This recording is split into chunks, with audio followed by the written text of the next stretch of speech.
It seems such a simple idea, it's surprising no one has done it before. Plot everything from subatomic particles to superclusters on a chart of mass and radius. Now that someone has, but the results raise some very intriguing and possibly a little disturbing questions. The chart is the work of Dr. Charles Lineweaver and graduate student Vihan Patel. They used a log-log graph because nothing else could cover the many orders of magnitude in both size and mass between the very small and the very large.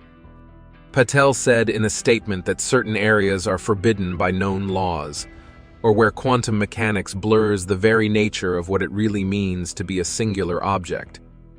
Perhaps the most significant part of the chart is the black line that separates the area marked as forbidden by gravity from the space populated by familiar objects. Along this line are dotted black holes. As Lineweaver explained, the larger the mass of a black hole, the lower its density. And although the leftward part of the line is theoretical, scientists have observed a range of black hole sizes from remnants of collapsed stars to the largest supermassive black hole. And this pattern is established and understood. However, following the line upwards, we learn that the entire observable universe, the area that sits within the Hubble radius, is also on that line. In other words, if a black hole was as large as the universe we can see, it would have the same density as the universe. Is the universe then a black hole? And if so, what does that mean? Let's find out. Normally, the universe is governed by two sets of rules: quantum mechanics, for particles and their electromagnetic and nuclear interactions, and general relativity, for masses, gravity, and the curvature of space-time. Quantum mechanics tells us that all particles exhibit wave-like properties and have some level of intrinsic uncertainty between position momentum and energy time. In particular, every massive particle has a wavelength associated with it, a Compton wavelength, which explains how it scatters in collisions. If you were to take a photon's wavelength and convert it into mass via Einstein's E Mach 2, you'd get a massive particle's Compton wavelength. Similarly, you can take a black hole's mass and calculate how big its event horizon is. The region where space is curved so severely that nothing, not even light, can escape. If you were to take a fundamental particle and allow it to be more and more massive, you'd very quickly reach a point where that particle's Schwarzschild radius, a measure of its event horizon, was bigger than the Compton wavelength, about 21 micrograms. The fact that black holes in our universe are much more massive than this isn't a problem. It simply means that the laws of physics that we know break down at the singularity we calculate at the center. If we ever want to describe it accurately, it's going to take a unification of quantum theory with general relativity.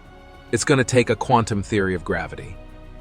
As it stands, however, we can calculate what happens to space-time inside the event horizon all the way up to, but not including, the central singularity. Surprisingly, with just a coordinate transformation, the space inside a black hole can be mapped, 1-to-1, onto the space outside a black hole. But we can also calculate what happens exactly on the boundary of the event horizon, which is interesting for the reason that any observer outside the black hole will see all the information from the particles that fall into the black hole encoded on the horizon. For our universe's black holes, which form in 3 spatial dimensions, this 2-dimensional surface encodes the full suite of information of what fell in. From our perspective, the singularity isn't naked, meaning that we're prevented from viewing it by the presence of the event horizon. The event horizon acts like a protective, opaque, wrapping around the black hole. As the black hole first formed, from a star's core imploding and collapsing, the event horizon first came to be, then rapidly expanded and continued to grow in area, as more and more matter continued to fall in. If you were to put a coordinate grid down on this 2-dimensional wrapping, you would find that it originated where the grid lines were very close together, then expanded rapidly as the black hole formed, and then expanded more and more slowly, as matter fell in at a much lower rate. This matches, at least conceptually, what we observe for the expansion rate of our 3-dimensional universe. So could our universe not have originated from a true singularity, but rather as the three-dimensional wrapping of a collapsing, growing four-dimensional black hole? Perimeter Institute and University of Waterloo researchers Niayesh Afshordi, Razia Pourhassan, and Robert Mann proposed this idea back in 2014, and despite their best attempts, scientists have been unable to rule out this scenario.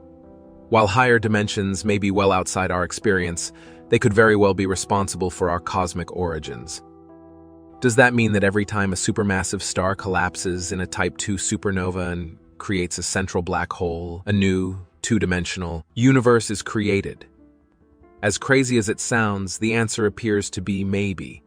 The event horizon, as far as we understand it, must encode the full suite of information of all the particles that fell into the black hole over its entire history. The black hole's surface area is exactly the right size to contain all the information necessary, and no more. Could our universe be the analogous realization of a four-dimensional black hole with a three-dimensional event horizon? It's a possibility that's too great for us not to consider it, marvel at it, and wonder. And just maybe it brings up the possibility that if we were to fall into a black hole in some way, we'd live on for eons in an entirely new universe. After all, having said that, black holes present a significant challenge to our understanding of the universe. Their existence questions the nature of space, time, and matter itself. The study of gluttonous monsters continues to provide valuable insights into the nature of the universe, challenging our understanding of fundamental concepts in physics. And in a shocking revelation, scientists have stated that they finally found the first evidence that black holes are the source of dark energy, the largest missing part of the universe. According to the standard model of cosmology, our universe, made of 68 dark energy, 27 dark matter, and just 5 as dark matter, and just 5 as normal stuff, began from a small, dense, nearly perfectly uniform state some 13.8 billion years ago in a hot Big Bang, and has been expanding, cooling, and gravitating ever since. The measurements from ancient and dormant galaxies show black holes growing more than expected, aligning with a phenomenon predicted in Einstein's theory of gravity. The result potentially means nothing new has to be added to our picture of the universe to account for dark energy. Black holes combined with Einstein's gravity are the source. The conclusion was reached by a team of 17 researchers in 9 countries, led by the University of Hawaii and including Imperial College London and Science and Technology Facilities, Council at the Rutherford Appleton Laboratory Space Physicists. The work is published in 2 papers in the journals the Astrophysical Journal and the Astrophysical Journal Letters. According to study, co-author Dr. Dave Clements from the Department of Physics at Imperial. This is a really surprising result. We started off looking at how black holes grow over time and may have found the answer to one of the biggest problems in cosmology. If the theory holds, then this is going to revolutionize the whole of cosmology, because at last, we've got a solution for the origin of dark energy that's been perplexing cosmologists and theoretical physicists for more than 20 years. Said study co-author Dr. Chris Persson from the Science and Technology Facilities Council at the Rutherford Appleton Laboratory Space. In the 1990s, it was discovered that the expansion of the universe is accelerating. Everything is moving away from everything else at a faster and faster and faster rate. This is difficult to explain. The pull of gravity between all objects in the universe should be slowing the expansion down. To account for this, it was proposed that a dark energy was responsible for pushing things apart more strongly than gravity. This was linked to a concept Einstein had proposed but later discarded, a cosmological constant that opposed gravity and kept the universe from collapsing. This concept was revived with the discovery of the accelerating expansion of the universe, with its main component being a kind of energy included in space-time itself, called vacuum energy. This energy pushes the universe further apart, accelerating the expansion. Black holes posed a problem, though. Their extremely strong gravity is hard to oppose. especially at their centers, where everything seems to break down in a phenomenon called a singularity. The new result shows that black holes gain mass in a way consistent with them containing vacuum energy, providing a source of dark energy and removing the need for singularities to form at their center.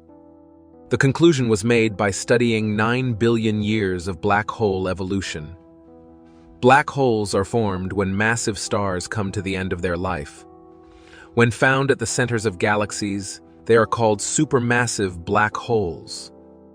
These contain millions to billions of times the mass of our Sun inside them in a comparatively small space, creating extremely strong gravity. Black holes can increase in size by accreting matter, such as by swallowing stars that get too close, or by merging with other black holes. To discover whether these effects alone could account for the growth of supermassive black holes, the team looked at data spanning 9 billion years. The researchers looked at a particular type of galaxy called giant elliptical galaxies, which evolved early in the universe and then became dormant. Dormant galaxies have finished forming stars, leaving little material for the black hole at their center to accrete, meaning any further growth cannot be explained by these normal astrophysical processes. Comparing observations of distant galaxies with local elliptical galaxies showed growth much larger than predicted by accretion or mergers. The black holes of today are 7 to 20 times larger than they were 9 billion years ago. Further measurements with related populations of galaxies at different points in the universe's evolution show good agreement between the size of the universe and the mass of the black holes. These show that the measured amount of dark energy in the universe can be accounted for by black hole vacuum energy. This is the first observational evidence that black holes actually contain vacuum energy and that they are coupled to the expansion of the universe, increasing in mass as the universe expands, a phenomenon called cosmological coupling. If further observations confirm it, cosmological coupling will redefine our understanding of what a black hole is. As study first author Duncan Farah, University of Hawaii astronomer and former Imperial PhD student, said, "We're really saying two things at once. That there's evidence the typical black hole solutions don't work for you on a long time scale, and we have the first proposed astrophysical source for dark energy." What that means, though, is not that other people haven't proposed sources for dark energy, but this is the first observational paper where we're not adding anything new to the universe as a source for dark energy. Black holes in Einstein's theory of gravity are the dark energy. While scientists are making remarkable advances in studying the nature of the universe, space explorers are also giving us profound new insights into the planets of our solar system. Although it has been close to a decade since NASA's New Horizons spacecraft visited Pluto, the dwarf planet continues to reveal itself as a surprisingly complex world. Scientists studying spacecraft data of an unusual crater near a bright, heart-shaped region on Pluto called Sputnik Planitia say they may have found a supervolcano that likely erupted just a few million years ago.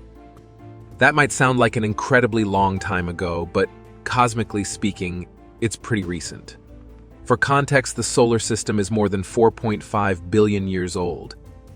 Instead of molten rock that blasts out of Earth's volcanoes, however, the 44-kilometer-wide Kiladze crater appears to have spewed ice lava onto Pluto's surface in a process known as cryovolcanism, the process which also unfolds on the moons of gas giants in our solar system and likely created other mystifying terrains on Pluto, is thought to have thrusted water from the world's hidden subsurface ocean onto its surface, reshaping it across millions of years. Volcanoes require some sort of heat source to blow up, so the recent activity on Pluto suggests there is more heat remaining in the dwarf planet's interior than previously thought. Researchers analyzed images New Horizons had clicked of the Kiladze crater, which resides northeast of Sputnik Planitia. While at first the crater looked similar to those left behind by meteorite impacts, it appeared to be missing a central peak otherwise expected for these geological phenomena. It also seemed slightly elongated, consistent with movements caused by tectonic forces from within Pluto, according to the new study, which is yet to be peer-reviewed. According to study, lead author Dale Cruikshank, a professor at University of Central Florida, most of Pluto's surface is blanketed with methane and nitrogen ice. So, the tip-off that Kaladze is different from rest of Pluto's surface is the strong presence of water ice around the crater. The water ice stands out clearly from the methane ice that covers much of the planet's surface. Pluto's axis is tilted at a sharp 120 degrees, which means it spins almost on its side, leading to dramatic changes in climate as it circles the sun. As a result, methane ice sublimates into a haze of hydrocarbons in the dwarf planet's atmosphere, some of which rain down as snow and coat its surface. Over Pluto's 4.6 billion-year lifetime, scientists estimate this methane ice blanket must have gotten at least 14 meters or 46 feet thick. Even a centimeter or two of this organic smog would mask the water ice spectral signature we observe, Cruikshank said. Such a layer would have formed in just 3 million years. This led Cruikshank and his team to conclude Kaladze was alive only a few million years ago. Scientists don't fully understand how cryovolcanic activity works on Pluto. The world is so small that it would have lost all heat from its formation long ago. One possibility is the dwarf planet contained radioactive elements in its core which released heat while decaying, although previous research suggested there just may not be enough of these elements to power up Pluto. However, whatever the heat source might be, something appears to be keeping Pluto's subsurface ocean from freezing. In another amazing observation, NASA's Juno spacecraft has just captured a ghoulish face on Jupiter during a recent flyby of the giant planet, giving us all a nice Halloween treat.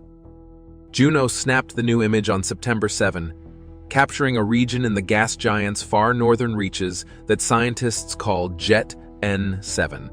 The area photographed exhibits swirling clouds and turbulent storms resembling an eerie, elongated face, serving as the perfect Halloween costume for Jupiter. The photo was taken during Juno's 54th close flyby of Jupiter from an altitude of about 4,800 miles or 7,700 kilometers and a latitude around 69 degrees north. The area photographed lies along Jupiter's terminator, the dividing line between the day and night sides of the planet, which is why the planet appears to fade into the dark background of space. NASA officials wrote in an image description.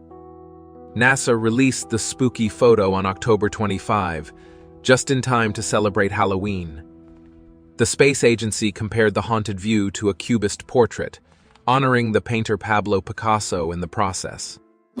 In this image, the swirling clouds of Jupiter appear to form a frowning human face. Half of the image is in darkness on the planet's night side, almost making the face appear as if it's peering out from behind a door. The image was processed by citizen scientist Vladimir Tarasov using raw data from the JunoCom instrument. Juno's images are available online to the public, who are invited to help NASA comb through the large amount of data collected by the spacecraft. The low angle of sunlight highlights the complex topography of features in this region, which scientists have studied to better understand the processes playing out in Jupiter's atmosphere. In addition, new computer simulations just revealed that the rings of Uranus are being held back by its pesky moons. The seventh planet from the Sun, Uranus is notable for being tilted on its side by 98 degrees, a legacy of a giant impact long ago in the planet's history. As Stephen Kane, a professor of planetary astrophysics at the University of California, Riverside, or UCR for short, said in a telephone interview, "One of my motivations was to find out whether the rings of Uranus are artifacts from the original impact that knocked Uranus onto its side. The answer, it turns out, is probably not, because the ring material just wouldn't hang around for long." Kane and fellow UCR planetary scientist Zexing Li are authors of a new paper describing simulations of the interactions between Uranus's 5 main moons: Umbriel, Titania, Oberon, Miranda, and Ariel, and the rings. In particular, The interactions are at their peak when the moons are in mean motion resonances with the rings. A mean motion resonance between two orbiting objects occurs when the outer body's orbital period is a whole number, greater than the orbital period of the inner body. For example, if a moon makes one orbit for every 2 orbits completed by ring particles at a certain distance from Uranus, they fall into gravitational resonance. This resonance can usher ring material out of the system and truncate the size of Uranus' ring system. It's the resonances with the 2 innermost of Uranus's large moons, the 298-mile-wide Miranda and the 720-mile-wide Ariel, that have the greatest influence, severely truncating the rings at a distance of 4.3 planetary radii. Uranus's rings may have been larger and brighter when they originally formed, but have since been diminished by the scouring effect of the moons. The fact that Uranus still has rings suggests that they are being replenished by various sources of dust in the Uranian system. One primary source is impacts, large and small, on the moons. According to Kane, it's still relatively unknown what the impact rate is for Uranus. But the existence of the rings, in spite of this mass loss, does suggest that it might be higher than originally thought. Besides impacts, outgassing could also contribute to the supply of particles in the system. When the icy moons enter resonances, gravitational tides from the other moons and Uranus itself can flex their interiors, instigating cryovolcanism that leads to material being belched out from the moons. Kane and Lee found that, following an influx of dusty particles into the Uranian system from one of the above methods, the moons are able to expel 35s of that material within a distance of 40 planetary radii, a little over 630,000 miles, or about 1 million km, of Uranus in just 500,000 years. The rate of mass loss then slows and reaches 40s after tens of millions of years. I was surprised by how high that mass loss rate is, said Kane. It's the interaction between moons that causes this mass loss. To make matters more complex, the orbits of Uranus's moons have changed over time. There's a lot of evidence that they have moved over time into different resonant locations, said Kane. Given that there are more opportunities for resonant orbits closer to Uranus, the truncation of the rings would have been more severe in the past, as those inner moons moved in and out of resonance. The simulations also show that there were opportunities for the rings to have stable orbits between the orbits of the large moons. It's very interesting to think about what that would have looked like, with the moons embedded within the rings and the moons carving out these gaps, said Kane. Uranus is not the only planetary system to act like this. In 2022, Kane performed similar study of Jupiter, which has very faint and thin rings, belying the huge mass of the planet. In that study, Kane found that Jupiter's 4 large Galilean moons, Io, Europa, Ganymede, and Callisto, were responsible for ejecting most of the dusty material that might otherwise find its way into the rings. At the moment, the scenarios at Jupiter and Uranus only exist in theoretical modeling. Could a future mission to Uranus actually measure this mass loss from the system? It's more a question of whether there would be the opportunity to measure the mass loss at that time, because in order to observe mass loss, there needs to be mass present to be lost, said Kane. Without a geologically recent impact to replenish the dust supplies, I would suspect that the amount of mass being lost at the present time is pretty minimal. That idea could soon be put to the test. The recent planetary decadal survey ranked a Uranus orbiter mission as a top priority, with a launch in the mid-2030s at the latest, to arrive at Uranus in the 2040s. The mission will study Uranus's interior, measuring its gravitational field, which in turn will affect the mass loss rate. If there is dust in the system, an orbiter may even detect it escaping. With Uranus still a relatively unexplored frontier in the solar system, with only one mission, NASA's Voyager 2. Having briefly flown past it, there could be many exciting discoveries awaiting us in the future. The research has not yet been published in a scientific journal. It's available on the Arxiv preprint website. That's all the information that we have for you today. Don't forget to give us a thumbs up if you enjoyed today's episode. Subscribe if you haven't already, and hit the bell so you never miss out on future episodes. And be sure to also tell us what you think about today's content.